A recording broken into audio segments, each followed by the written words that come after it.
অনেক দিন মাখা খাওয়া হয়নি, তাই আজকে করবো পেঁপে মাখা। তাই সবার প্রথম পেঁপে পাততে চলেছে। আর পেঁপে গাছটা আমাদের অনেক উঁচু, তাই কী করে পারবো ভাবছিলাম। তারপর পেঁপে গাছে সাইডে ইট রাখা ছিল, ইটের ওপর উঠে পেঁপেটাকে পেরে নিলাম। এরপর পেঁপেটাকে আমি কেটে নেবো, সবটা করবো না কারণ দুজন খাবো। তারপর সব কেটে কুটে নিয়ে আমি ছাদে চলে গেছি। তারপর পেঁপেটাকে কুচিয়ে নিয়েছি।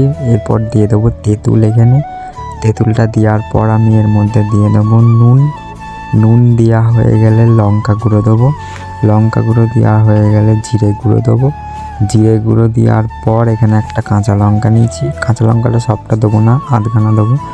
তারপর দিয়ে দেবো একটু লেবুর রসটা দিলে হেবি সুন্দর হবে। তারপর আমি নিয়ে নিয়েছি লেবু পাতাটা ছিঁড়ে দিয়ে দেবো। তারপর ভালো করে চটকে মেখে নেবো। মাখা হয়ে গেলে দেখতে দারুণ লাগছে, দেখো খালি। এবার খেতে কেমন হবে জানি না, চলো খাই এবার। তো আমি নিয়ে বসে পড়েছি টেস্ট করার জন্য। প্রথমে তো প্রচুর টক লেগেছে, তারপর হেভি হয়েছে।